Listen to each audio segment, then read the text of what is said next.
아이고, 이 등신 같은 여편네야. 난 놓고 기억자도 모른다더니 기어이 집구석을 다 말아먹는구나. 여보, 저는 그게 빈문서인 줄은 정말 꿈에도 몰랐습니다. 제발 한 번만 용서해 주시어요.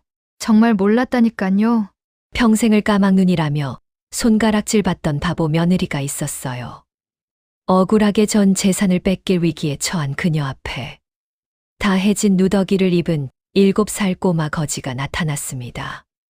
그런데 이 꼬마 녀석이 보통 내기가 아니었죠. 바보 며느리와 천재 아이가 만들어내는 기상천외한 대반전. 가슴이 뻥 뚫리는 통쾌한 이야기가 지금 바로 시작됩니다. 옛 이야기 보따리 풀어내는 야담 주막입니다. 오, 재밌겠군요. 구독과 좋아요로 저희 주막의 단골이 되어주세요. 행복한 하루 되세요. 옛날 어느 산골짜기 작은 마을에 점순이라는 새댁이 살고 있었어요. 마음씨는 봄날의 벼처럼 따뜻하고 부지런했지만 안타깝게도 그의 기억자도 모르는 까막눈이었습니다. 가난한 소장농 집안의 맏딸로 태어나서 어릴 적부터 밭에 나가 호미자루만 쥐고 살았기 때문이죠. 동생들 뒷바라지하느라 서당 근처에는 가본 적도 없었어요. 시집을 온 후에도 그녀의 고달픈 삶은 조금도 나아지지 않았습니다. 새벽별을 보고 일어나 밤이 깊도록 일만 했지만 돌아오는 것은 모진 구박뿐이었죠. 아이고, 내 팔자야. 어쩌다 저런 맹탕 같은 것을 며느리라고 들여서 이 고생을 한단 말이냐. 당장 가서 아궁이에 불이나 떼거라. 그를 모르니 눈치라도 빨라야지. 어찌 저리 미련 곰탱이 같을꼬. 시어머니의 매서운 불호령이 하루도 빠짐없이 좁은 마당을 쩌렁쩌렁 울렸습니다. 점순이는 숯검정이 잔뜩 묻은 얼굴로 그저 묵묵히 고개를 푹 숙인 채 눈물만 훔쳤어요. 어쩌다 억울한 마음이 들어 입술을 달싹여도 돌아오는 것은 더 큰 호통뿐이었습니다. 남편이라는 사람도 점순이의 편은 아니었죠. 여편네가 그를 모르고 무식하니 원. 답답해서 숨이 막히네. 동네 창피해서 어디 얼굴을 들고 다닐 수가 있어야지. 남들은 마누라가 장부 정리도 척척한다는데 내 팔자에 무슨 복이 있겠어. 남편은 아내를 따뜻하게 감싸주기는커녕 오히려 핀잔만 잔뜩 주고는 횡하니 밖으로 나가버리기 일쑤였어요. 점순이는 텅 빈 방 안에 홀로 남아 거칠어진 손등 위로 뚝뚝 떨어지는 눈물을 닦아냈습니다. 가난하게 태어나 그를 배우지 못한 것이 무슨 큰 죄라도 되는 양 세상은 참으로 모질고 차가웠어요. 그러던 어느 몹시도 추운 겨울날이었죠. 사르르는 듯한 찬바람이 불던 그날, 시어머니가 꼬깃꼬깃한 쌈짓돈을 쥐어주며 장터에 가서 쌀을 조금 사오라고 심부름을 시켰습니다. 이 돈이면 쌀 2되하고 보리를 조금 섞어 살 수 있으니 똑바로 셈을 해서 가져와야 한다. 저번처럼 또 셈을 틀려서 바보같이 당하지 말고 정신 똑바로 차려. 점순이는 시어머니가 주신 돈을 땀이 나도록 꼭 쥐고 꽁꽁 언 땅을 밟으며 종종 걸음으로 장터의 쌀집을 찾아갔어요. 저기 어르신, 쌀 2되하고 보리 조금만 주시어요. 쌀집 주인은 콧방귀를 뀌며 힐끗 점순이를 쳐다보더니 그녀가 글도 모르고 셈도 어둡다는 것을 단박에 눈치챘습니다. 음흉한 미소를 지은 주인은 쌀을 푸는 척하더니 낡은 장부에 알 수 없는 글자를 쓱쓱 빠르게 적어 내려갔죠. 자, 여기 쌀 1되 반이다. 그리고 지난달에 내 남편 놈이 투전판에 간다고 쌀을 외상으로 가져간 게 있으니 이 돈으로는 덕도 없어. 장부에 빚이 다 적혀 있으니 똑똑히 보라고. 점순이는 코앞으로 불쑥 들이밀어진 장부를 보고 당황했습니다. 까만 것은 그저 선불꼬부란 글씨요. 하얀 것은 종이일 뿐이었어요. 글을 읽을 줄 모르니 눈앞이 캄캄해졌죠. 어르신, 저희 남편이 외상을 할 리가 없는데요. 며칠 전에 시어머니께서 빚은 다 갚았다고 하셨습니다. 다시 한번 잘 확인해 주시어요. 아니, 이 여편네가 아침부터 어디서 행패야. 여기 내 장부에 똑똑히 적힌 글씨가 안 보여. 내가 글을 읽을 줄 알아. 까막눈이면 당장 가서 남편이나 시어머니를 데려와. 어서 썩 꺼지지 못해. 주인의 불같은 호통과 억지에 점순이는 너무나 억울했지만 자신이 그를 모르니 한마디도 당당하게 대꾸할 수가 없었어요. 결국 반쯤 빈 자루를 초라하게 들고 돌아오는 길.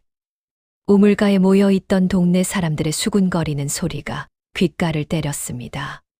저기 봐, 저 집 며느리. 또 쌀집 영감한테 속아서 엉뚱하게 바가지 쓴 모양이네. 쯧쯧, 얼굴만 반반하면 뭐해. 머리에 든 게 하나도 없으니 평생 저렇게 당하고만 살지. 바보도 저런 바보가 없어. 그 가시 돋친 말들은 날카로운 비수가 되어 점순이의 가슴 깊은 곳을 무참히 후벼 팠어요. 집에 돌아오자마자 예상대로 큰 사달이 나고 말았죠. 이 썩을 년아. 쌀 2되를 꽉 채워 사오라 했더니 이걸 쌀이라고 가져왔냐. 쥐구멍에 들어갈 만큼 가져오고선 샘을 다 치렀다고? 동네 개가 웃겠다. 이 등신아. 시어머니는 부지깽이를 치켜들고 마당을 펄쩍펄쩍 뛰며 불같이 화를 냈습니다. 점순이는 차가운 흙바닥에 무릎을 꿇고 손이 발이 되도록 싹싹 빌 수밖에 없었어요. 어머니, 잘못했습니다. 쌀집 어르신이 장부를 보여주는데 제가 그를 몰라 그만 따지지를 못했습니다. 용서해 주시어요. 글 모르는 게 벼슬이냐. 맨날 속고만 다니니 집안 기둥뿌리가 다 뽑히겠다. 당장 나가서 굶어 죽든지 말든지 내 맘대로 해라. 꼴도 보기 싫다. 시어머니는 매몰차게 돌아섰고 점순이는 저녁도 굶은 채 밖으로 쫓겨나고 말았어요. 그날 밤 매서운 눈보라가 치는 어두운 뒤뜰 헛간 옆에서 점순이는 홀로 쪼그려 앉아 소리 죽여 엉엉 울었습니다. 나도 남들처럼 그를 알았더라면 이렇게 바보 취급을 받지는 않았을 텐데 내 신세가 참으로 처량하고 불쌍하구나. 가슴을 치며 한탄하는 그녀의 뜨거운 눈물이 얼어붙은 차가운 흙바닥을 하염없이 적셨죠. 매서운 눈보라가 쉴 새 없이 몰아치던 캄캄한 밤. 점순이는 뼛속까지 스며드는 추위 속에서 몸을 웅크렸어요. 방 안에서는 남편의 코 고는 소리가 드르렁드르렁 들려왔고 시어머니가 따뜻한 아랫목에서 뒤척이는 소리도 들려왔죠. 하지만 점순이에게 허락된 곳은 바람막이 하나 없는 차가운 뒤뜰뿐이었습니다. 억울하게 쫓겨나 저녁 한술 뜨지 못한 배에서는 꼬르륵거리는 소리만 처량하게 울려 퍼졌어요. 평생을 남들 밑에서 일만 하며 살아온 가엾은 부모님 얼굴이 떠올라 점순이의 뺨 위로 다시금 뜨거운 눈물이 흘러내렸습니다. 어머니, 아버지, 저는 왜 이리도 아둔하게 태어난 걸까요? 남들처럼 글자 한자라도 읽을 줄 알았다면 오늘처럼 바보같이 당하지는 않았을 텐데요. 점순이는 얼어붙은 두 손을 비비며 혼잣말을 중얼거렸어요.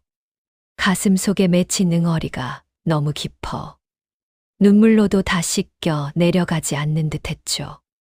그렇게 서러움을 삼키며 차가운 흙바닥에 앉아있을 무렵 등 뒤에 있는 낡은 헛간에서 이상한 소리가 들려왔습니다.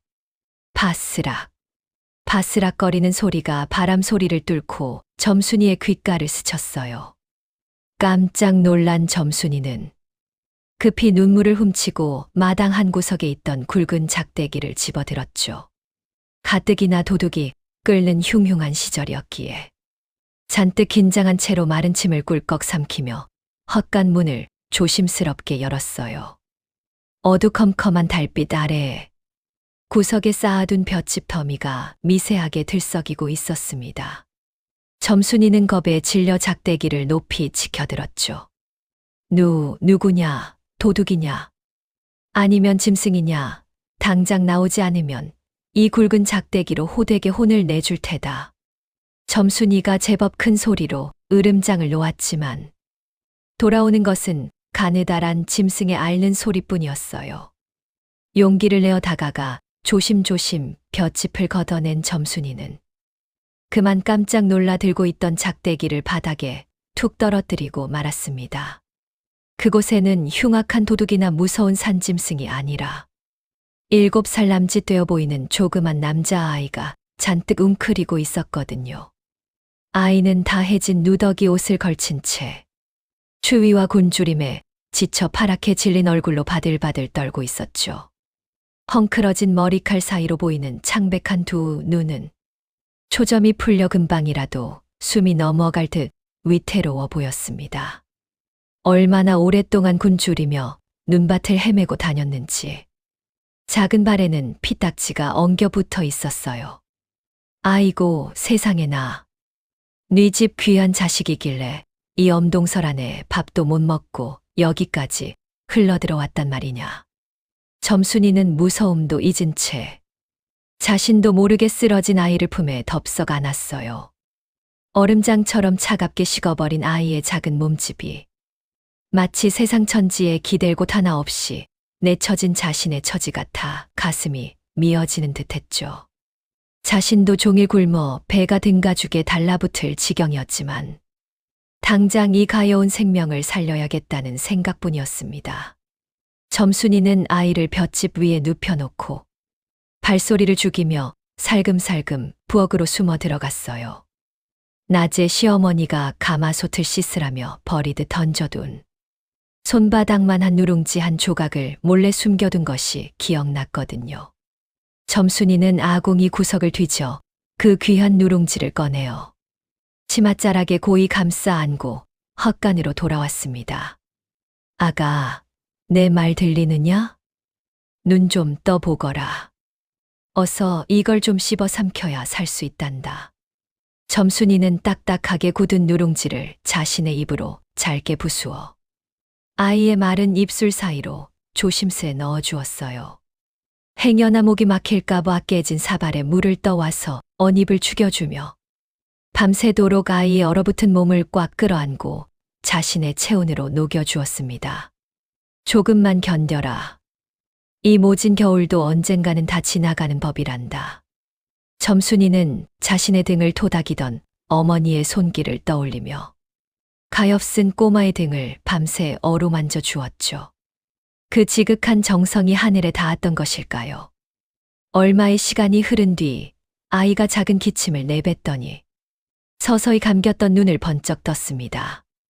비록 얼굴에는 떼국물이 졸졸 흐르고 있었지만 달빛의 반짝이는 아이의 눈동자는 별빛처럼 맑고 또렷했어요. 배가 많이 고팠구나. 이제 좀 숨이 쉬어지니? 아이는 허겁지겁 남은 누룽지를 받아 먹더니 점순이의 옷자락을 꼭 쥐며 굵은 눈물을 글썽였어요. 아주머니, 저를 살려주셔서 정말 고맙습니다. 제 이름은 동이라고 합니다. 오냐, 그래 동이야. 천만다행이구나. 집은 어디고 어쩌다 이 산골짜기까지 홀로 오게 된 것이냐? 점순이의 다정한 물음에 아이는 그저 고개를 푹 숙인 채 아무런 대답도 하지 못하고 입술만 꾹 깨물었죠. 어린아이의 침묵 속에는 말 못할 깊은 사연이 숨겨져 있는 것이 분명했습니다. 당장 내일 아침이면 며느리를 내쫓으려 혈안이 된 시어머니의 불같은 고통이 떨어질 텐데 이 정체불명의 꼬마까지 들킨다면 그야말로 집안이 발칵 뒤집힐 것이 뻔했어요.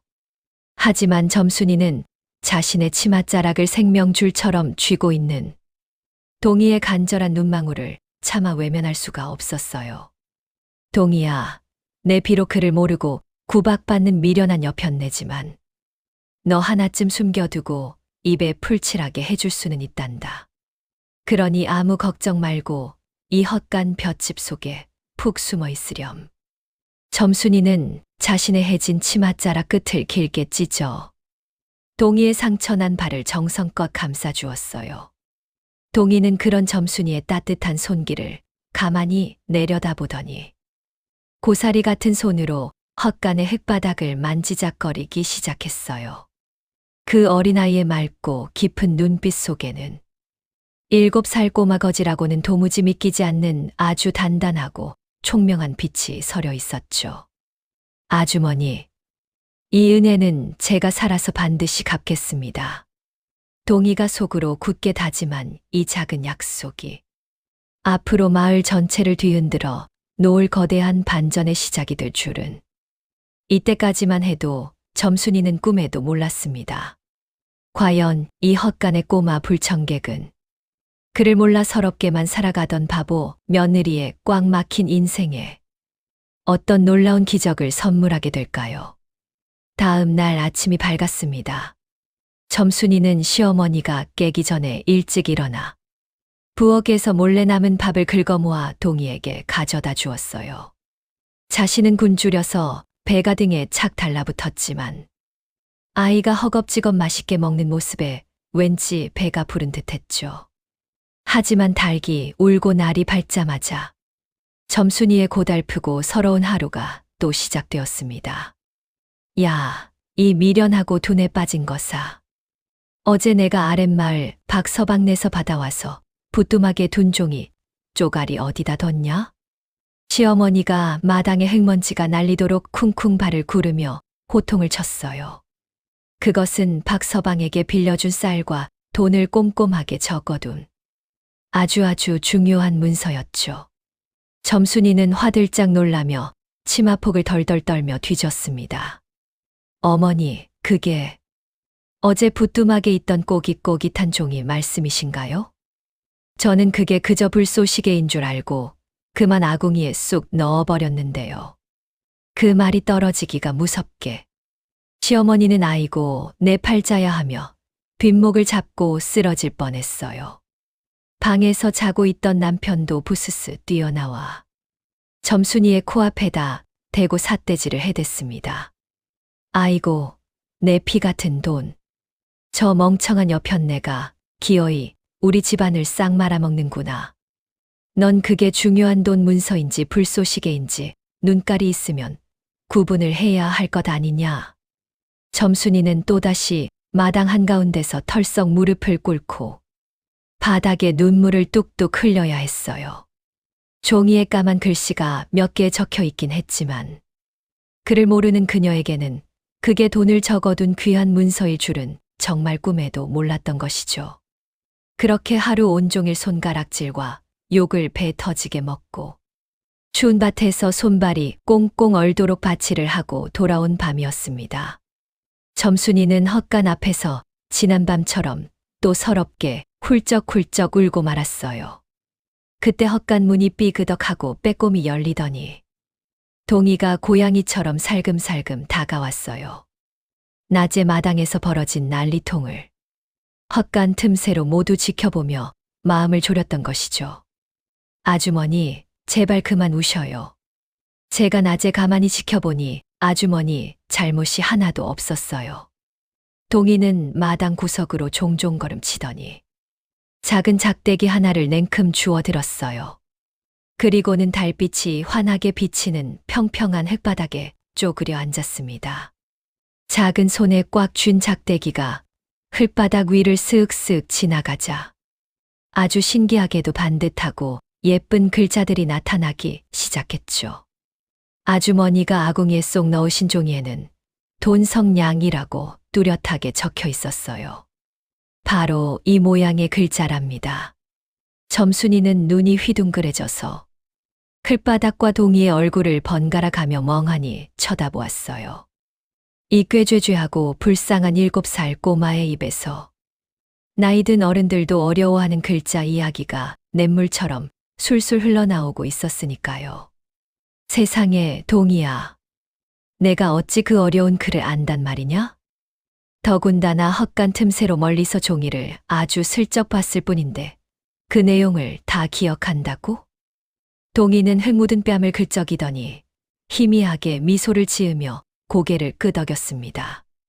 놀랍게도 동희는 한 번 본 글자나 복잡한 숫자는 머릿속에 도장처럼 쾅 찍혀서 평생 절대 잊어버리지 않는 아주 대단한 천재 아이였던 것이죠. 누더기 옷을 입고 추운 거리를 맴돌고 있었지만 절대 평범한 꼬마가 아니었습니다. 아주머니는 제 얼어붙은 목숨을 살려주신 귀한 은인이십니다. 아주머니가 그를 몰라 맨날 남들에게 억울하게 당하고 눈물 흘리시는 걸 제가 이제는 더 볼 수가 없어요. 제가 오늘부터 아주머니께 그를 가르쳐 드릴게요. 동의에 당차고 기특한 말에 점순이는 그만 고개를 푹 숙이고 말았어요. 자신같이 둔한 바보는 백날을 배워도 모를 거라는 깊은 두려움 때문이었죠. 아니다, 동이야. 마음은 참으로 고맙다마는 나는 평생 흙이나 파먹고 산멍청이라 머리에 든 게 전혀 없단다. 배워도 금세 다 까먹을 게야. 괜히 귀한 너만 헛고생하며 힘들어진단다. 하지만 동이는 뒤로 물러서지 않고 점순이의 굳은 살 박인 거친 손을 두 손으로 꼭 감싸 잡았습니다. 아닙니다. 아주머니는 제 목숨을 거둬주신 아주 지혜롭고 따뜻한 분이셔요. 그를 못 배운 건 가난해서 기회가 없었기 때문이지. 결코 아주머니가 바보라서가 아니에요. 저만 굳게 믿고 따라오셔요. 그 어린아이의 진심 어린 따뜻한 위로에 점순이의 가슴 속 아주 깊은 곳에서부터 뜨거운 뭉클함이 솟구쳐 올랐어요. 평생을 구박덩어리로만 취급받고 살아온 그녀에게 할 수 있다고 찰떡같이 믿어주는 사람은 이 세상의 동이가 처음이었거든요. 점순이는 덜덜 떨리는 손으로 동이가 꼭 쥐어주는 작대기를 조심스레 받아들었습니다. 그렇게 캄캄하고 매서운 바람이 부는 밤, 초라한 헛간 앞 흙바닥에 세상에서 가장 아름답고 비밀스러운 작은 글방이 문을 열었죠. 자, 이것이 기억입니다. 난 놓고 기억자도 모른다 할 때 아주머니가 매일 쓰시는 바로 그 난 모양을 쏙 빼닮았지요. 동이는 아주 기초적이고 쉬운 것부터 차근차근 점순이의 눈높이에 딱 맞춰서 다정하게 설명해 주었어요. 점순이도 꾹 담은 입술을 깨물고 흘바닥이 깊게 파이도록 힘을 꽉 주어 기억자를 삐뚤빼뚤 정성껏 그려보았습니다. 한자 한자 정성스레 써 내려갈 때마다 점순이의 가슴을 무겁게 짓누르던 어두운 무지에 벽이 조금씩 허물어지는 듯했죠. 그날부터 매일 밤 가족들이 모두 깊은 잠에 빠져드는 고요한 시각이 되면 어김없이 헛간 앞 흙바닥 글방이 조용히 열렸어요. 매일 호미만 쥐던 점순이의 거칠고 투박한 손에는 어느새 가느다란 작대기가 연필처럼 익숙하게 쥐어져 있었습니다. 며칠이 눈 깜짝할 새 지나자 점순이는 자신의 이름 석자를 흙바닥에 아주 당당하고 예쁘게 쓸 수 있게 되었어요. 그날 밤 점순이는 자신의 이름이 또박또박 적힌 흙을 가만히 쓰다듬으며 소리 없는 기쁨의 눈물을 폭포수처럼 펑펑 쏟았죠. 하지만 꼬리가 길면 결국 밟히는 법이라고 옛말에 틀린 것이 하나도 없었습니다. 매일 밤 잠도 안 자고 자꾸만 헛간을 몰래 들락거리는 점순이의 수상한 행동을 귀가 밝은 시어머니가 이상하게 여기기 시작한 것이었어요. 새로운 삶의 희망이 모락모락 피어나는 이 작고 소중한 흙바닥 글방에 이제 곧 무시무시한 폭풍우가 매섭게 몰아칠 준비를 하고 있었습니다. 어느덧 겨울의 매서운 바람도 조금씩 잦아들던 달빛이 유난히 밝은 깊은 밤이었습니다. 점순이는 오늘 밤에도 어김없이 헛간 앞 흙바닥에 쭈그리고 앉아 동이가 가르쳐준 들자들을 복습하고 있었어요. 작대기를 쥔 거친 손끝에는 이전과는 다르게 단단한 힘과 자신감이 묻어나고 있었죠. 아버지가 어머니 모, 하늘천, 따지. 점순이의 입술이 달싹이며 작은 소리로 글을 읽어 내려갔습니다.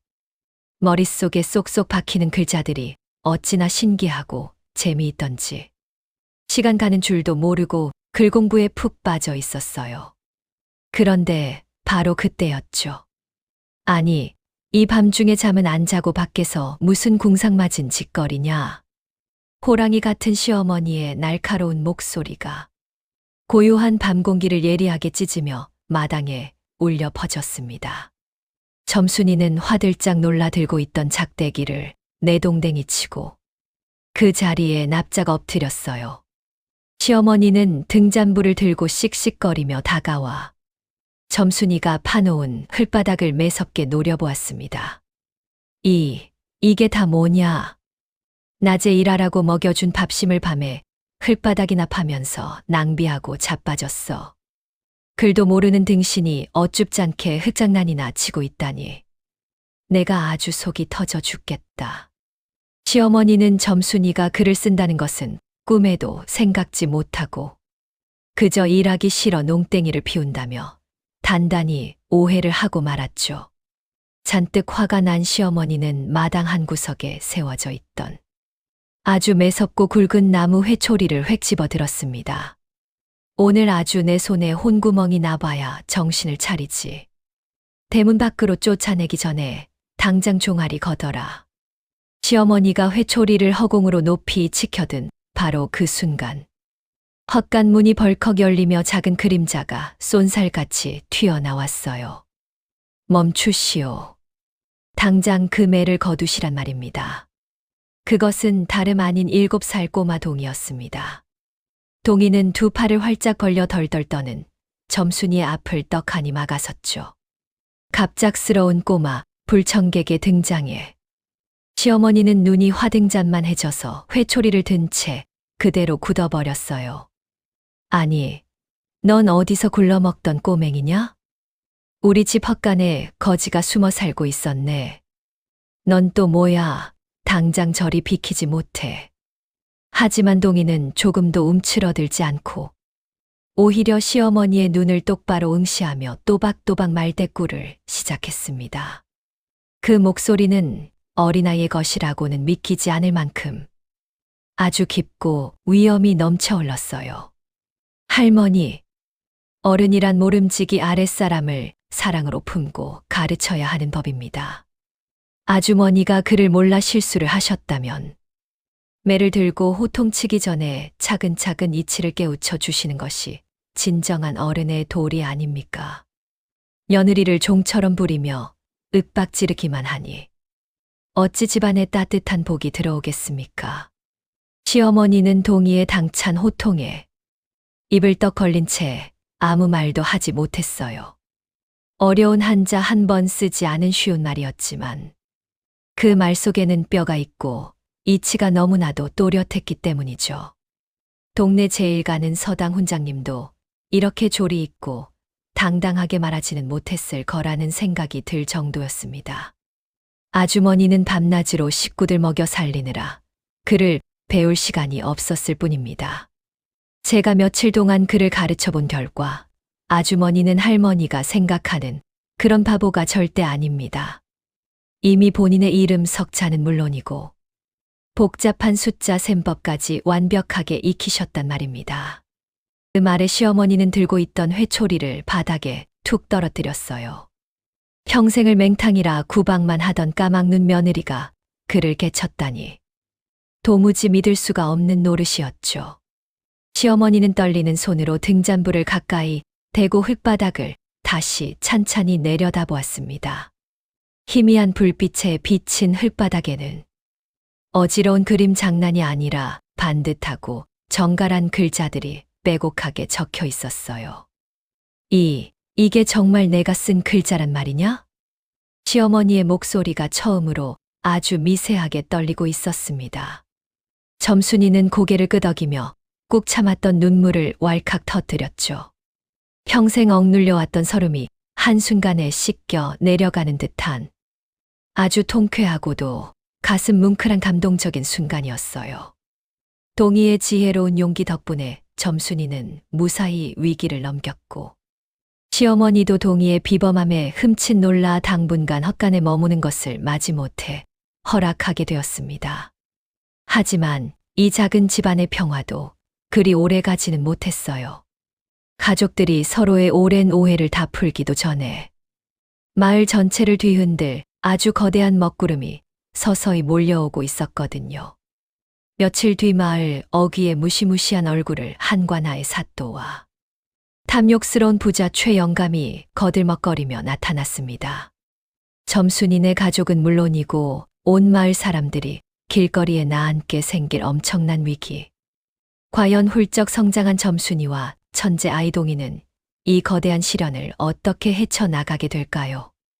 동희의 지혜 덕분에 집안의 작은 평화가 찾아온 것도 잠시였어요.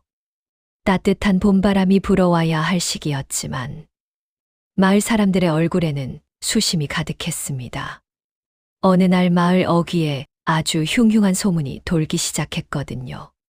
새로 부임한 사또가 돈에 눈이 멀어 마을에서 제일 가는 부자 최영감과 손을 잡았다는 소문이었죠.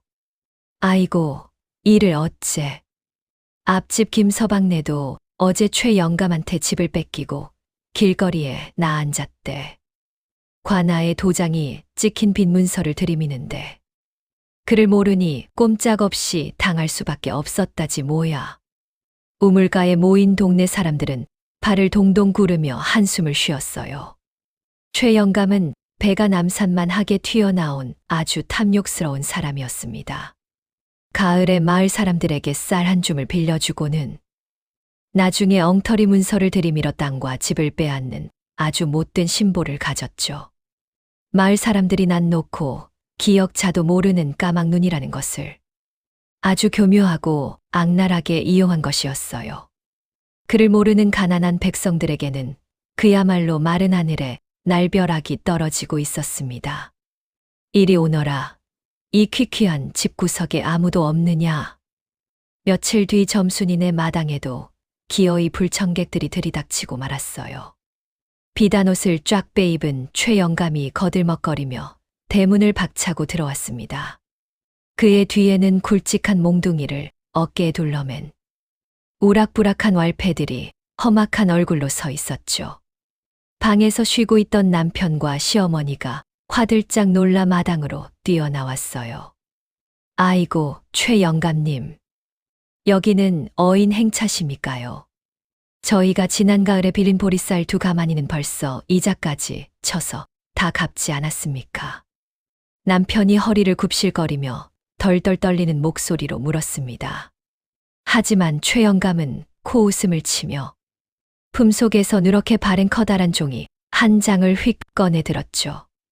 그 문서에는 꼬부랑거리는 아주 어려운 한자들이 마치 지렁이가 기어가듯 새까맣게 가득 적혀 있었어요. 이놈아, 내 애비가 살아생전에 나한테 빌려간 돈 100냥은 어쩔 셈이냐. 10년이 넘도록 이자가 눈덩이처럼 불어나서 이제는 1000냥이 훌쩍 넘었단 말이다. 최영감의 벼락 같은 호통의 시어머니는 그만 다리에 힘이 풀려 털썩 주저앉고 말았습니다. 그게 무슨 마른 하늘에 날벼락 같은 소리입니까? 우리 영감은 평생 남의 돈 10원 한 장 빌린 적이 없는 꼬장꼬장한 양반이었소. 아무리 가난해도 남의 것은 탐내지 않았는데 생사람 잡지 마시오. 시어머니가 땅을 치며 억울함을 호소했지만 최영감은 눈 하나 깜짝하지 않았어요. 오히려 들고 있던 문서를 남편의 코앞에 바짝 들이밀며 소리쳤습니다. 여기 똑똑히 보아라. 내 애비의 이름 석자와 지장이 분명하게 찍혀 있고 관아 사또 나리의 붉은 도장까지 떡하니 찍혀 있지 않느냐. 까막눈이라 글을 못 읽으면 붉은 도장이라도 알아봐야 할 것 아니야. 남편은 덜덜 떨리는 손으로 문서를 받아들었지만 그저 눈앞이 하얗게 변할 뿐이었죠. 까만 것은 글씨요, 붉은 것은 도장이라는 것만 알 뿐. 그 복잡하고 어려운 한자들을 도무지 읽어낼 재간이 없었어요. 아버지가 정말 빚을 진 것인지 아니면 최영감이 거짓으로 꾸며낸 엉터리 문서인지 그를 모르니 한마디도 당당하게 따져 물을 수가 없어 억장이 무너져 내렸습니다. 영감님, 제발 한 번만 살려주십시오. 저희 같은 가난한 소장농이 1000냥이라는 큰 돈이 어디 있겠습니까? 제발 선처를 베풀어 주십시오. 결국 남편은 차가운 흙바닥에 납작 엎드려 두 손을 싹싹 비비며 눈물로 애원하기 시작했어요. 그 애처로운 모습을 지켜보던 최 영감은 비열한 미소를 지었습니다. 돈이 없다면 할 수 없지. 당장 내일 아침까지 방을 빼서 이 집과 땅을 온전히 내놓거라. 만약 내일까지 짐을 싸서 나가지 않으면 내 수아들이 몽둥이로 집을 다 부수고 너희들을 밖으로 질질 끌어낼 것이다. 최 영감은 왈패들과 함께 껄껄 웃으며 대문 밖으로 사라졌죠. 평생 피땀 흘려 일구어 온 소중한 보금자리를 억울하게 하루아침에 빼앗길 처지가 되어버린 것이었어요. 텅 빈 마당에는 시어머니의 애끓는 통곡 소리만 처절하게 울려 퍼졌습니다. 아이고, 내 팔자야. 그를 모르니 이렇게 억울하게 눈뜨고 코를 베이는구나. 뼈 빠지게 고생해서 지킨 이 집을 뺏기면 이제 우리 식구들은 엄동설 안에 어디로 가서 굶어 죽으란 말이냐.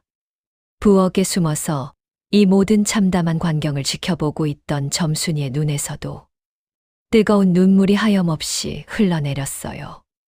자신이 조금만 더 일찍 그를 알았더라면 시아버지가 남긴 문서가 진짜인지 가짜인지 단박에 알아보고 따졌을 텐데 말이죠. 점순이는 자신의 무능함이 너무나도 원망스러워 붓두막을 부여잡고 소리 죽여 엉엉 울었습니다. 바보처럼 당하고만 사는 가족들의 모습이 마치 자신의 억울한 지난 세월을 보는 것 같아 가슴이 미어질 듯 아팠어요. 하지만 이 깊은 절망과 슬픔의 순간 헛간 틈새로 상황을 예리하게 지켜보던 꼬마 동이의 눈빛은 달랐습니다. 동이의 맑고 총명한 두 눈은 허공을 향해 무언가를 빠르게 계산하는 듯 아주 바쁘게 움직이고 있었죠. 한 번 본 들자는 절대 잊지 않는 천재 아이동이의 머릿속에 최 영감이 휙하고 들이밀었던 문서의 내용이 고스란히 사진처럼 찍혀 있었거든요. 과연 이 벼랑 끝에 몰린 불쌍한 가족들에게 동이는 어떤 기막힌 묘안을 알려주게 될까요? 최 영감과 왈패들이 휩쓸고 지나간 마당에는 무거운 정막과 절망만이 차갑게 내려앉았습니다. 시어머니는 넋이 나간 사람처럼 허공만 바라보며 마루 끝에 멍하니 주저앉아 있었어요. 평생을 허리 한 번 제대로 펴지 못하고 손톱이 다 닳도록 까틀매며 억척스럽게 일궈온 소중한 내 집이었죠. 아끼고 또 아끼며 지켜낸 기와 한 장과 흙벽 하나하나가 이제는 모두 남의 손에 넘어가게 생겼으니 억장이 무너질 수밖에요. 아이고, 영감. 차라리 날 데려가소. 억울해서 내 이대로는 눈을 감지 못하겠소이다. 글 모르는 과부라고 이리 무시를 당하니 내 당장과 나로 달려가서 사또 바지가랑이라도 붙잡고 늘어질 테요. 시어머니가 가슴을 퍽퍽 치며 통곡을 했지만 남편은 그저 방구석에 찌그러져 쓴 소주만 벌컥벌컥 들이켰습니다. 가장으로서 집안을 지키려는 의지는커녕 두려움에 벌벌 떨며 도망칠 궁리만 하고 있었어요. 어머니, 다 소용없는 짓입니다. 관아에 붉은 도장이 떡하니 찍혀 있는데 우리 같은 천것들이 무슨 수로 사또 나리를 이긴단 말입니까? 내일 몽둥이 찜질을 당하기 전에 야반도주라도 하는 게 살길이지요. 남편은 붉게 충혈된 눈으로 마당에 서 있는 애꿎은 점순이에게 매서운 화살을 돌렸어요. 야, 이 등신 같은 여편네야. 내가 장부 볼 줄만 알았어도 진작에 최 영감 수작을 알아챘을 것 아니냐. 멍청하게 가만히 서서 집구석 망하는 꼴을 보니 이제 속이 시원하냐. 모든 핑계를 아내에게 떠넘기는 참으로 비겁하고 못난 남편의 모습이었죠. 점순이는 억울하고 서러운 마음에 입술을 꽉 깨물었지만 아무런 대꾸도 하지 못하고 그저 눈물만 뚝뚝 흘렸습니다. 자신이 그를 알았더라면 어떻게든 꼼수를 찾아내 따져 물었을 텐데 그깟 종이 쪼가리 하나 읽지 못해 가족이 길거리에 나앉게 생겼으니 모든 것이 다 자기 죄인 것만 같아 가슴이 찢어지게 아팠어요. 소식을 듣고 달려온 이웃집 아주머니도 점순이의 손을 붙잡고 함께 엉엉 울어주었어요. 아이고, 불쌍한 점순아. 너희 시어머니가 그동안 너를 얼마나 구박했는데. 이젠 집까지 잃고 거렁뱅이가 생겼으니 이 노릇을 어쩌면 좋단 말이냐. 동네 사람들도 자기 일처럼 슬퍼했지만 관아의 권력과 최영감의 돈줄 앞에서는 모두가 무기력했어요. 밤이 깊어지자 집안의 울음소리도 서서히 잦아들고 차가운 달빛만이 무너져가는 초가집을 쓸쓸하게 비추었습니다. 점순이는 터덜터덜 헛간 앞으로 걸어가 자신이 매일 밤 글을 쓰던 흙바닥을 멍하니 내려다보았죠. 내 이름 석자 쓸 줄 알게 되면 무엇 하나. 당장 내일이면 쫓겨나서 이 흙바닥도 밟지 못할 텐데. 차라리 글 따위는 배우지 말 것을 그랬구나. 점순이는 깊은 절망감에 휩싸여 손에 쥐고 있던 작대기를 멀리 내던져 버렸어요. 평생을 까막눈으로 살아온 바보 며느리에게는 이 거대한 불행의 파도를 막아낼 아무런 힘이 없었습니다. 그저 세상의 모진 풍파를 온몸으로 맞으며 바스라지는 수밖에 없는 연약한 들꽃 같은 처지였죠. 그런데 어둠 속에서 누군가 살며시 다가와 점순이가 내던진 작대기를 조용히 주워들었어요. 바로 헛간에 숨어 지내던 천재 아이 동이었습니다. 동이의 두 눈은 칠흑 같은 어둠 속에서도 마치 샛별처럼 초롱초롱하게 빛나고 있었어요. 아주머니, 왜 이 귀한 작대기를 버리십니까? 글은 세상을 밝히는 등불이자 부당한 억울함을 단번에 베어내는 단단한 검과도 같은 것입니다. 동이의 목소리는 7살 아이답지 않게 아주 차분하고 단호했죠. 점순이는 퉁퉁 부은 눈으로 동이를 바라보며 가슴 깊은 곳에서 한숨을 내쉬었습니다. 동이야, 다 부질없는 짓이다. 관아의 도장이 찍힌 빈 문서를 우리가 무슨 수로 막는단 말이냐. 당장 내일 아침이면 몽둥이를 든 왈패들이 들이닥칠 텐데 내게는 저들을 막아낼 힘이 전혀 없단다. 점순이의 목소리에는 깊은 체념과 지독한 슬픔이 묻어났어요. 하지만 동이는 조금도 흔들리지 않고 오히려 점순이의 거친 두 손을 덥석 잡았습니다. 아주머니, 호랑이에게 물려 가도 정신만 바짝 차리면 산다고 했습니다. 낮에 최영감이 들이민 문서를 제가 헛간 틈새로 똑똑히 다 보았지요. 그 문서에는 아주 어설프고 치명적인 거짓말이 숨겨져 있습니다. 동이의 당찬 말에 점순이는 번쩍 고개를 들었어요. 거짓말이라니. 관아의 도장이 찍힌 관공서 문서에 엉터리 거짓말이 숨어 있다니 도무지 믿기지가 않았죠. 그게 참말이냐? 도대체 무슨 거짓말이 적혀 있단 말이냐? 점순이의 젖은 두 눈에 다시금 작은 희망의 불씨가 타오르기 시작했어요. 동이는 주위를 한번 쓱 살피더니 점순이의 곁으로 바짝 다가갔어요. 그리고는 아무도 듣지 못하게 아주 작은 목소리로 놀라운 비밀을 속삭이기 시작했죠. 과연 꼬마 동이가 발견한 최영감의 가짜 문서에는 어떤 기막힌 속임수가 교묘하게 숨겨져 있었을까요? 벼랑 끝 절망의 끝자락에서 다시 한번 일어설 준비를 하는 점순이의 가슴이 거칠게 뛰기 시작했습니다. 어두컴컴한 헛간 앞. 점순이는 믿을 수 없다는 듯 두 눈을 동그랗게 떴어요. 동이의 작은 입술에서 흘러나오는 이야기는 그야말로 기상천외하고 놀라운 것이었죠. 낮에 최영감이 들이민 문서를 보니 돈을 빌려갔다는 날짜가 지금으로부터 딱 3년 전 겨울로 적혀 있었어요. 그런데 아주머니, 할아버님께서 돌아가신 지는 벌써 5년이나 넘지 않았습니까? 점순이는 그 말을 듣고 머리를 한 대에 세게 맞은 듯 했어요. 시아버지는 5년 전 봄날의 밭에서 일하시다 쓰러져 돌아가셨거든요. 죽은 사람이 무덤에서 깨어나 돈을 빌렸을 리는 만무했습니다. 세상에나. 그럼 최 영감이 완전히 날짜를 거짓으로 꾸며낸 가짜 문서를 들고 온 것이로구나. 점순이는 억울함과 분노의 주먹을 꽉 쥐었죠. 그뿐만이 아닙니다. 문서 아래쪽에 아주 작은 글씨로 이자에 대해 적혀 있었는데 하루가 지날 때마다 쌀 한 가마니씩 이자가 붙는다고 쓰여 있었어요. 세상 천지에 그런 말도 안 되는 억지 셈법이 어디 있겠습니까?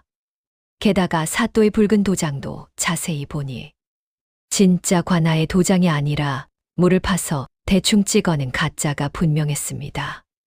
동의의 총명한 분석에 점순이에 막혔던 가슴이 뻥 뚫리는 듯 시원해졌어요. 하지만 곧바로 다시 깊은 한숨이 새어 나왔습니다. 동의야.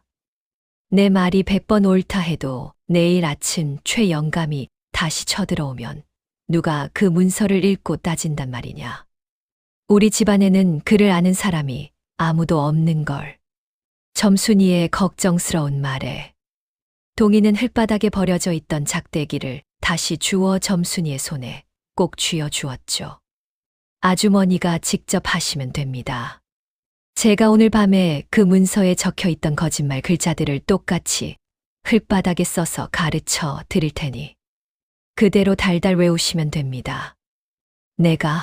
아이고, 내가 무슨 수로 그 무서운 왈패들 앞에서 글을 읽는단 말이냐. 입이 떨어지지도 않을 게야. 점순이는 손사래를 치며 뒷걸음질을 쳤어요. 평생 시어머니와 남편 앞에서 기 한 번 펴지 못하고 바보처럼 살아온 자신이 마을 제일의 악당 최 영감 앞에서 당당하게 따져 묻는다는 것은 상상조차 할 수 없는 일이었죠. 하지만 동희는 단호한 눈빛으로 점순이를 똑바로 바라보았습니다. 아주머니, 언제까지 바보 며느리로 숨어서 눈물만 흘리실 겁니까?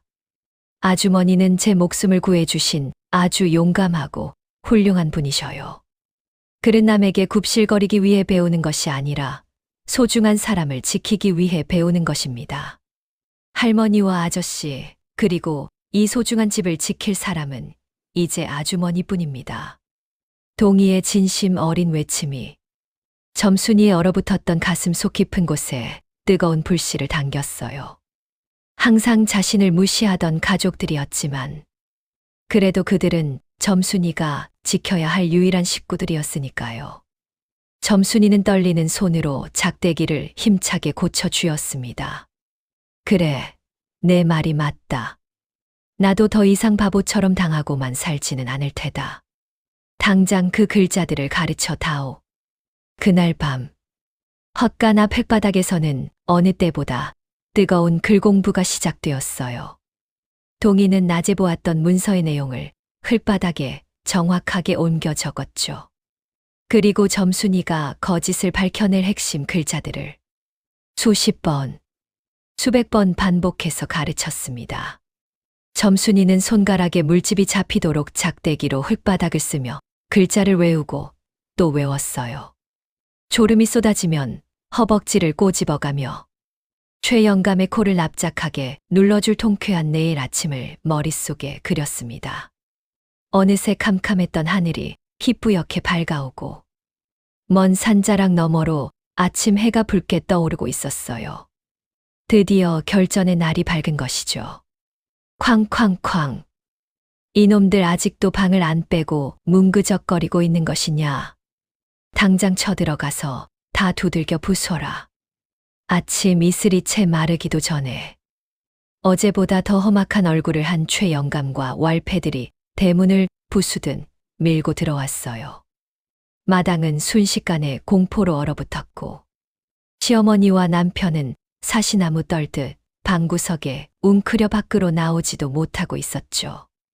바로 그때 부엌문을 활짝 열고 한 여인이 당당한 발걸음으로 걸어 나왔습니다.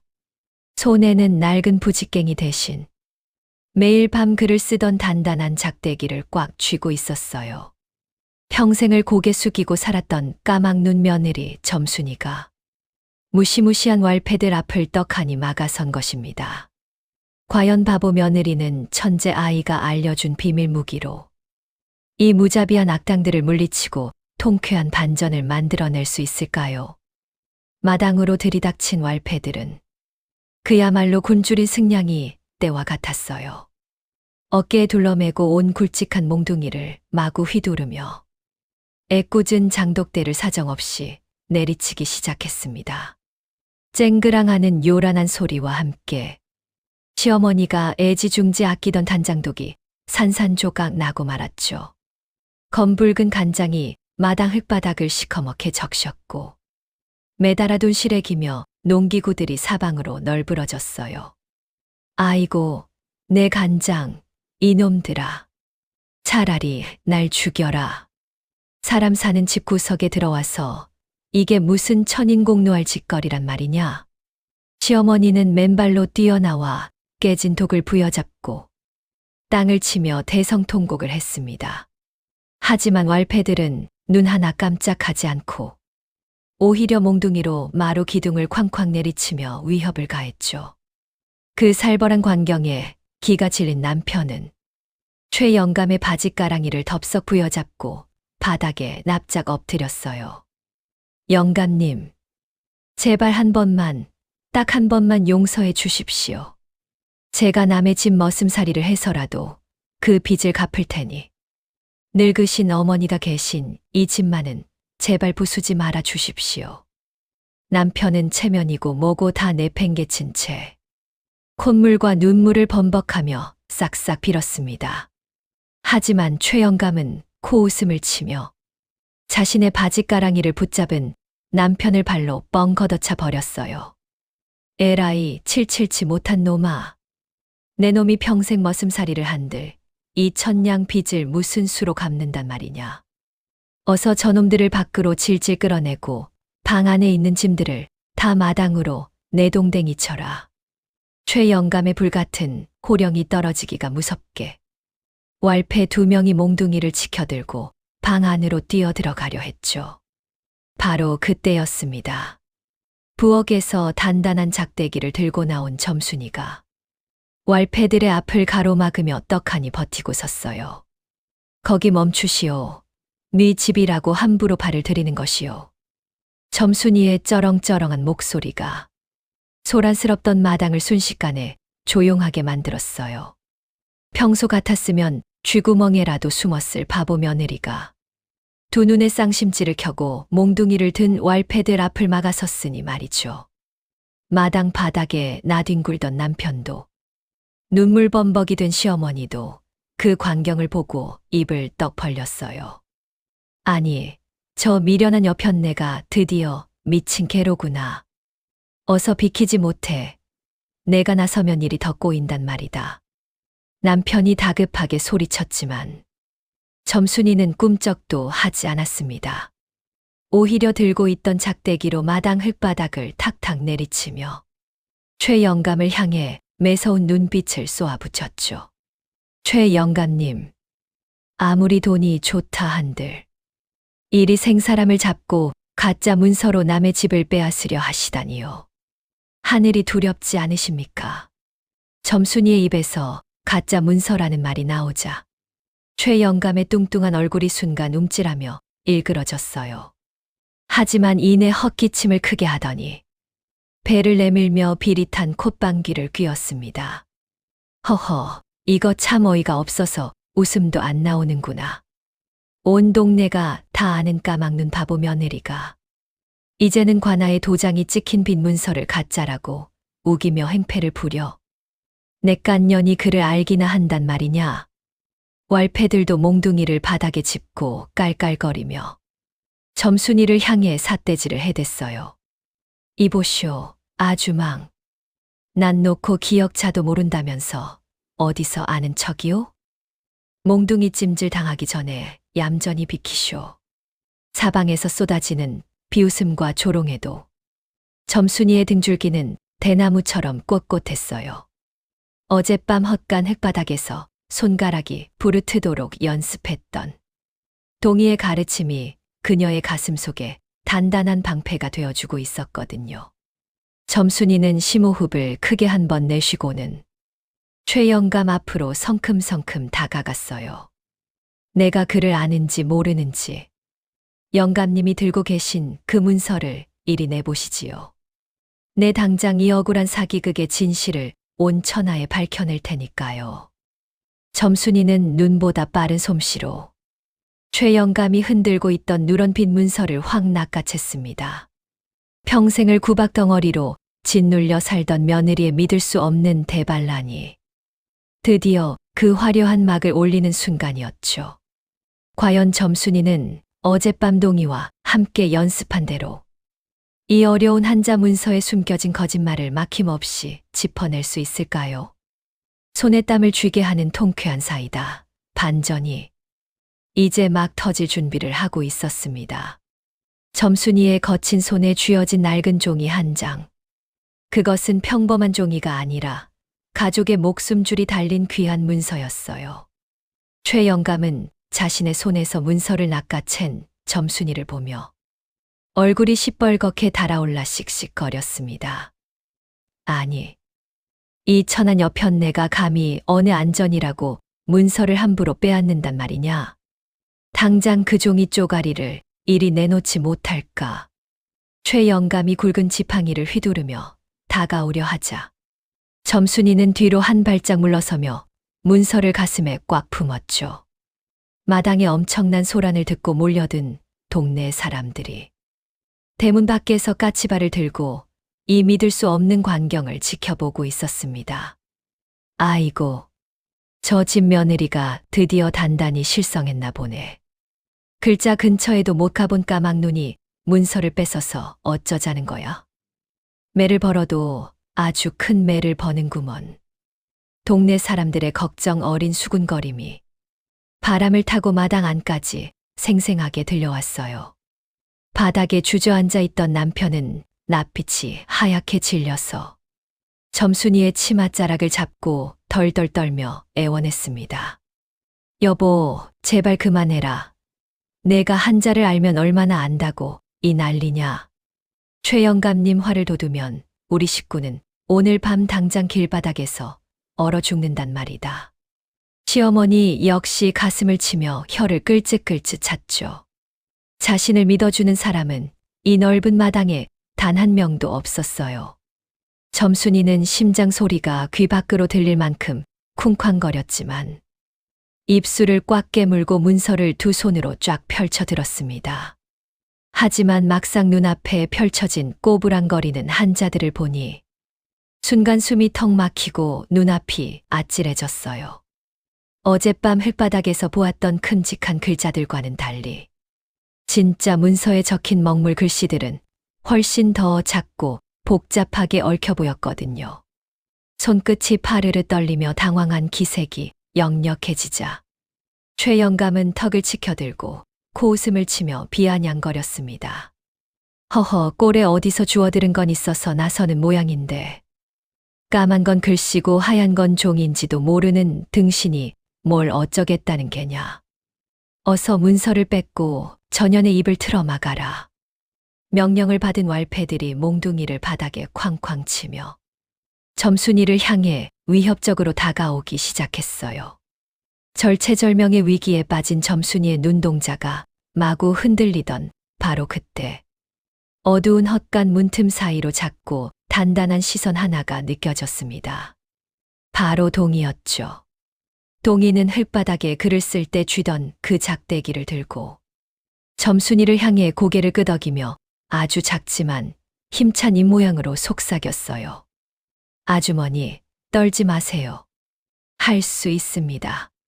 그 굳건한 눈빛을 마주친 순간 점순이의 머릿속에 지난밤 손가락이 부르트도록 흙바닥에 그렸던 선명한 글자들이 번개처럼 스쳐 지나갔어요. 자신을 무시하던 세상에 맞설 유일한 무기. 그것은 바로 배움이라는 단단한 갑옷이었습니다. 두려움으로 흔들리던 점순이의 눈빛이 어느새 매처럼 날카롭고 또렷하게 변했어요. 그녀는 헛기침을 한 번 크게 하더니 거친 흙이 묻은 뭉툭한 검지손가락으로 문서의 첫 줄을 꾹 눌러 짚었죠. 자, 동네 사람들. 모두 내 말을 똑똑히 들어보시어요. 점순이의 당당하고 커다란 외침에 웅성거리던 사람들도, 행패를 부리던 왈패들도 순간 거짓말처럼 숨을 죽였습니다. 최 영감님은 이 문서가 우리 시아버님이 쓴 진짜 빈문서라고 우기시지요. 관아의 붉은 도장까지 떡하니 찍혀 있으니 빼도 박도 못하는 진짜라고 말입니다. 하지만 다들 여기 적힌 이 날짜를 보시지요. 점순이는 문서의 맨 오른쪽에 세로로 적힌 작은 한자들을 정확하게 손가락으로 훑어내렸어요. 그리고는 아주 쩌렁쩌렁한 목소리로 글자의 뜻을 밝히기 시작했습니다. 이 날짜는 분명 지금으로부터 딱 3년 전 추운 겨울이라고 뚜렷하게 적혀 있습니다. 내가 비록 난 놓고 기억자는 늦게 배웠을지 몰라도 우리 시아버님이 돌아가신 날짜는 아주 똑똑히 기억하고 있지요. 아버님은 벌써 5년 전 따뜻한 봄의 밭에서 쓰러져 돌아가셨단 말입니다. 그 말이 마당에 쩌렁쩌렁 울려 퍼지기가 무섭게 대문 밖에서 구경하던 동네 사람들이 웅성거리기 시작했어요. 맞아. 저 집 어르신이 밭에서 돌아가신 게 벌써 5년 전일이지. 그럼 죽은 귀신이 무덤에서 기어나와 3년 전에 돈을 빌려갔단 말인가? 어찌 이런 해괴한 일이 다 있단 말이오. 사람들의 의심스러운 수군거림이 커지자 기세등등하던 최 영감의 얼굴에 당황한 기색이 역력히 떠올랐습니다. 그는 식은땀을 삐질 흘리며 허둥지둥 변명을 늘어놓았죠. 인연이 어디서 유행으로 날짜를 주워 듣고 맞춘 게지. 문서를 쓰다 보면 바빠서 연도를 헷갈려 잘못 적을 수도 있는 법이다. 어찌 되었든 돈을 빌려간 것은 확실하지 않으냐. 최 영감이 억지를 부리며 소리를 질렀지만 점순이는 이번에는 한 발짝도 물러서지 않고 더 기세등등하게 턱을 치켜들었어요. 한 번 글의 이치를 깨우치고 나니 어렵게만 보이던 문서의 글자들이 흙바닥에 그린 그림처럼 아주 환하게 보이기 시작했던 것이죠. 어허, 헷갈려서 잘못 적었다고요? 아직 제 말이 반도 안 끝났습니다. 영감님이 정녕 이 문서가 실수일 뿐 진짜라고 끝까지 우기신다면 제가 이 아래쪽에 적힌 더 기막히고 더러운 거짓말도 아주 시원하게 까발려 드리지요. 점순이는 문서의 맨 아래쪽 구석, 파리똥만큼이나 작고 흐릿하게 쓰여있는 은밀한 조항을 향해 손가락을 가져다 대었습니다. 그 모습을 본 최 영감의 동공이 마치 지진이라도 난 듯 심하게 흔들리기 시작했어요. 설마 저 까막눈 바보 여편네가 자신이 교묘하게 숨겨둔 이자 조작의 글자까지 완벽하게 읽어낼 줄은 상상도 못했기 때문이죠. 과연 점순이는 탐관오리와 최 영감이 결탁한 끔찍한 속임수를 어떻게 만천하에 통쾌하게 낱낱이 밝혀낼까요? 바보 며느리의 멈출 줄 모르는 거침없는 일가리. 마을 전체를 뒤흔들 최고의 사이다. 반전을 예고하고 있었습니다. 마당에 모인 모든 사람들의 시선이 점순이의 거친 손끝으로 일제히 쏠렸어요. 최 영감의 얼굴은 이미 잿빛으로 변의 사시나무 떨듯 덜덜 떨리고 있었죠. 점순이는 마른 침을 한 번 꼴깍 삼키고는 문서 구석에 적힌 개미만 한 글자들을 또렷한 목소리로 읽어 내려가기 시작했습니다. 모두 내 입술을 주목해서 잘 들어보시어요. 원금을 갚지 못할 시에는 하루가 지날 때마다 이자로 쌀 한 가마니씩을 더 바쳐야 한다고 끔찍하게 적혀 있습니다. 점순이의 맑고 당당한 목소리가 바람을 타고 담장 너머 마을 안쪽까지 멀리 퍼져나갔어요. 그 말도 안 되는 무시무시한 이자 셈법에 구경하던 동네 사람들은 모두 경악을 금치 못했죠. 아니, 하루에 쌀 한 가마니라니 저건 빚을 갚으라는 게 아니라 가난한 백성들의 피를 말려 죽이겠다는 악랄한 신보가 아니냐. 천하에 몹쓸 인간 같으니라고 저런 피도 눈물도 없는 악당이 우리 마을에 버젓이 살고 있었다니. 사람들의 억눌렸던 분노가 활화산처럼 터져 나오자 최영감은 당황해서 뒷걸음질을 쳤어요. 하지만 점순이의 통쾌하고 매서운 반격은 여기서 끝이 아니었습니다. 그녀는 악당의 숨통을 끊을 마지막 쐐기를 받기 위해 사또의 붉은 도장이 찍힌 곳을 자신의 거친 엄지손가락으로 세게 문질렀어요. 다들 이 엉터리 가짜 도장을 똑똑히 보시어요. 진짜 관아에서 쓰는 귀한 붉은인 줄라면 이렇게 한 번 문질렀다고 벌겋게 번질 리가 없습니다. 이건 필시물을 대충 조각해서 붉은 물감을 대강 발라 찍어낸 가짜 도장이란 말입니다. 점순이가 벌겋게 번져버린 가짜 도장 자국을 사람들 머리 위로 번쩍 들어 올려 확인시켜 주었죠. 빼도 박도 못하는 명백하고 완벽한 증거 앞에 최영감은 그만 다리에 힘이 풀려 바닥에 철푸덕 주저앉고 말았어요. 저 미련한 여편네가 어떻게 저 어려운 한자와 관아의 도장 비밀까지 꿰뚫어 본단 말이냐. 저건 분명 사람이 아니라 산귀신이 쓴 게 분명하다. 최영감이 바닥을 기며 짐승처럼 악을 썼지만 이미 마당의 전세는 완전히 뒤집힌 후였습니다. 평생을 구박덩어리로 무시만 당하며 살던 까막눈 며느리가 마을 전체를 쥐락펴락하던 최고 악당의 콧대를 아주 납작하게 짓밟아버린 것이죠.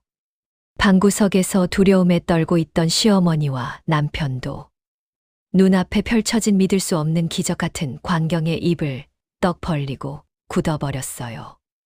아이고, 우리 집 며느리가 저리도 똑똑하고 당찬 호랑이 같은 아이였단 말인가. 내가 그동안 눈이 멀어도 단단히 멀어서 저 귀한 복덩이를 밖으로 내돌렸구나. 시어머니는 그제야 자신의 모질었던 지난 행동들을 깊이 뉘우치며 가슴을 퍽퍽 치고 뜨거운 회한의 눈물을 흘렸어요. 매번 아내를 무시하며 도망치려 했던 남편 역시 부끄러움에 차마 고개를 들지 못하고 쥐구멍에라도 숨고 싶은 심정이었습니다. 하지만 독이 바짝 오를 대로 오른 최영감은 자신의 패배를 인정하고 얌전히 물러설 위인이 절대 아니었어요. 그는 악에 받쳐 얼굴을 불그락 푸르락 괴물처럼 일그러뜨리더니 뒤에 멀뚱히 서 있던 왈패들을 향해 핏대를 세우며 소리쳤습니다. 이 멍청하고 쓸모없는 놈들아. 지금 넋 놓고 구경이나 할 때냐. 당장 저 입방정을 떠는 앙큼한 여편네의 머리채를 잡고 몽둥이로 마구 두들겨 패라.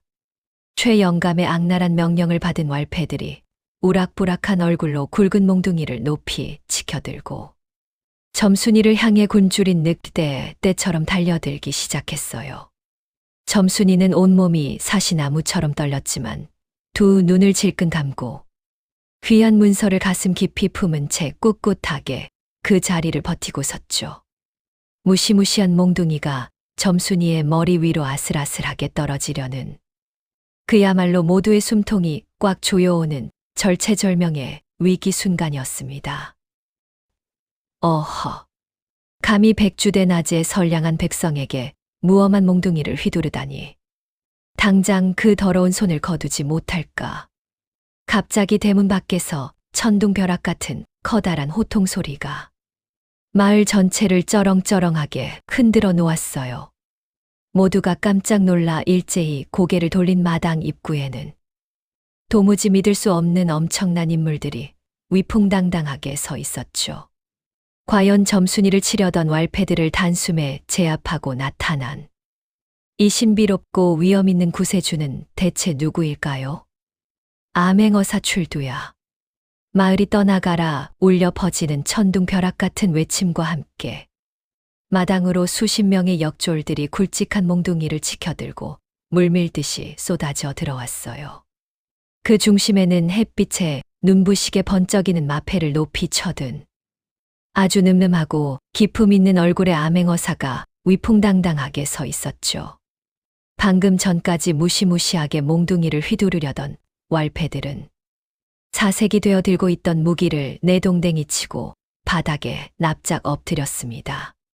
하늘 무서운 줄 모르고 기세등등하게 날뛰던 최영감도 사시나무 떨듯 바들바들 떨며 그대로 흙바닥에 코를 쳐박고 엎드려 살려달라 자비를 구했어요. 아, 암행어사 나리.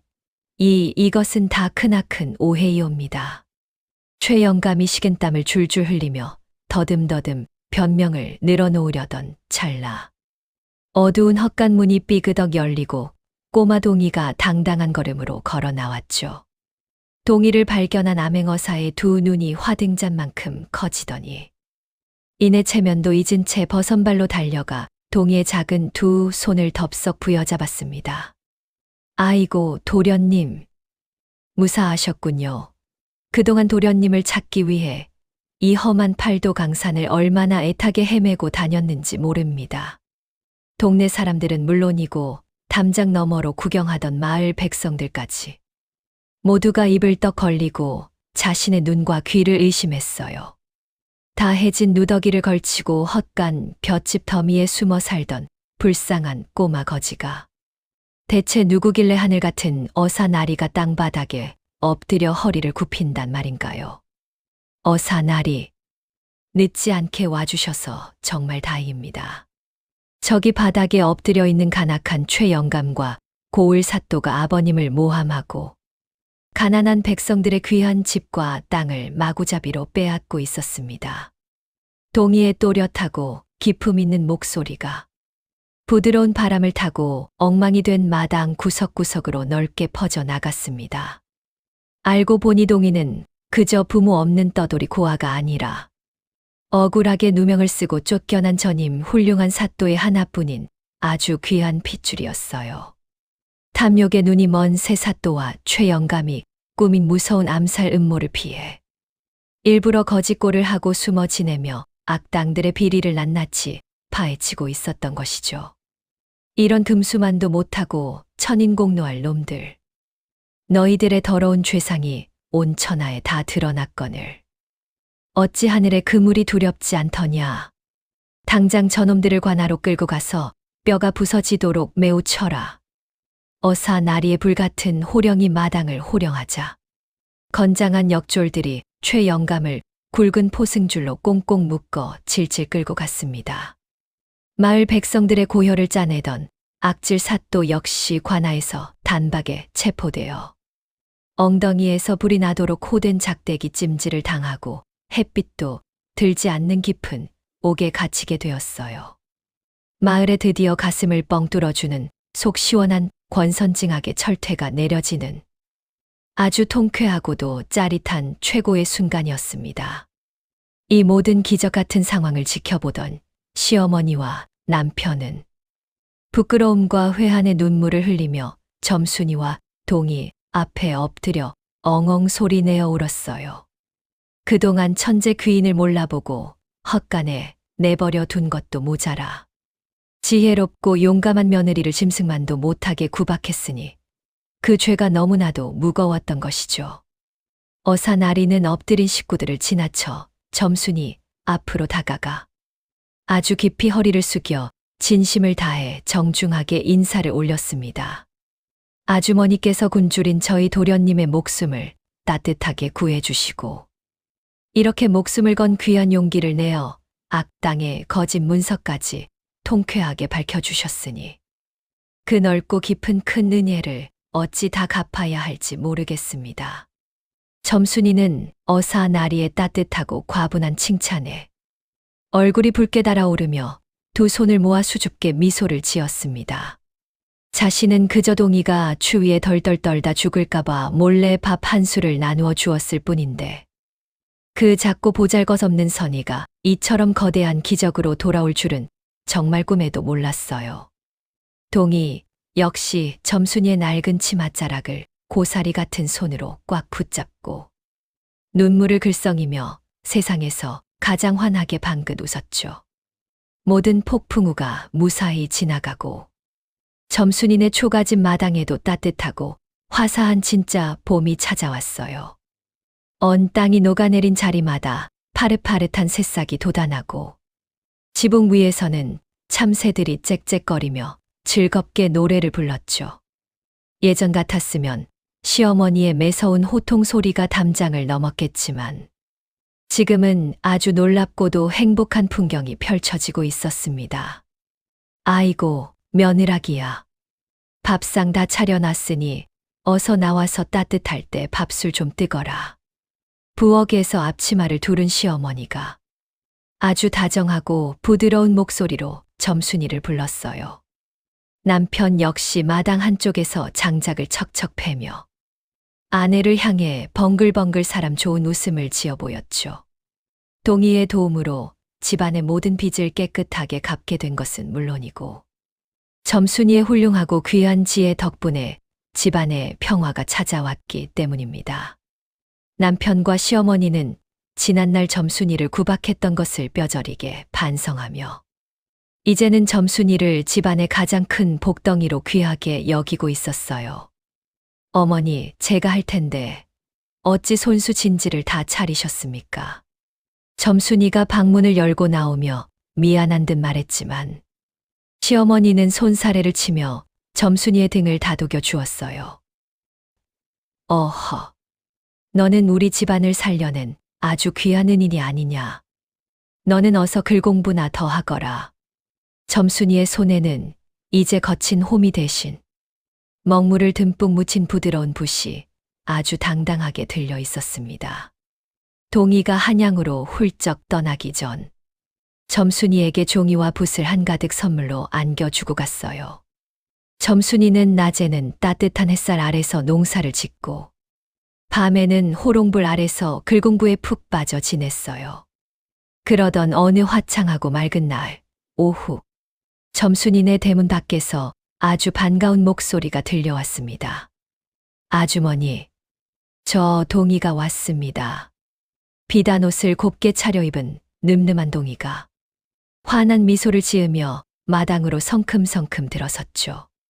점순이는 신발도 제대로 신지 못한 채 맨발로 뛰어나가 훌쩍 자란 동희를 와락 끌어안고 기쁨의 눈물을 흘렸어요. 아이고, 도련님. 어찌 이 누추한 곳까지 또 발걸음을 하셨습니까? 그동안 어디 아픈 데는 없이 잘 지내셨는지요? 아주머니가 제 목숨을 살려주셨는데 어찌 그 은혜를 잊고 홀로 편히 지내겠습니까? 한양에서 아주머니께 드릴 아주 귀한 선물을 잔뜩 실어왔습니다. 동희는 뒤에 서 있던 하인들에게 손짓을 했고 이내 수십 권의 아주 훌륭한 책들과 그리고 질 좋은 종이들이 마당 한가득 산더미처럼 쌓였습니다. 이제 아주머니께서 마을의 훌륭한 스승이 되어주셔요. 그를 몰라 억울하게 눈물 흘리는 사람들이 더 이상 이 마을에 없도록 말입니다. 동희의 따뜻하고 진심 어린 부탁에 점순이는 가슴이 벅차올라 고개를 힘차게 끄덕였어요. 그날 이후 점순이네 넓은 마당은 동네의 가난한 여인들과 아이들을 위한 아주 작고 따뜻한 서당으로 변했죠. 자, 이것은 하늘천, 이것은 따지입니다. 그를 알면 세상의 이치를 깨닫고 억울한 일도 거뜬히 피할 수 있답니다. 점순이의 또렷하고 청아한 글 읽는 소리가 바람을 타고 온 동네에 아주 아름답게 울려 퍼졌습니다. 까막눈이라고 손가락질 받던 바보 며느리는 온데간데 없고 모두에게 존경받는 훌륭한 스승님만 그 자리에 남게 되었어요. 어려운 이웃을 외면하지 않았던 따뜻한 착한 마음과 천재 아이 동희가 맺어준 이 소중하고 귀한 인연이 결국 점순이의 꽉 막혔던 인생을 눈부시게 활짝 피워낸 것입니다. 점순이의 맑은 웃음소리가 마당을 가득 채우며 이야기는 아주 훈훈하고 감동적으로 막을 내리게 되죠. 야담 주막 채널을 사랑해 주시는 구독자 여러분, 오늘의 이야기도 재미있게 들으셨는지요?